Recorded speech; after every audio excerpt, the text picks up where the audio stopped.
Magandang umaga mga kabayan, nandito tayo sa Jer's Restaurant dito sa SM Tarlac.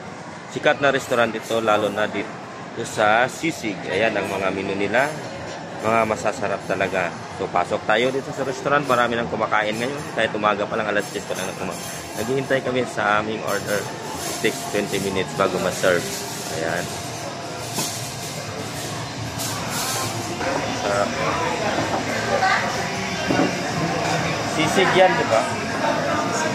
Talong ang haba ng talong yan, kapan. Ayun, lalangoy na yung langaw. Ayan ang order namin. Ano? Dami ng tao, puno na. Picture sir, video. Video. Sige sir, shout out sir.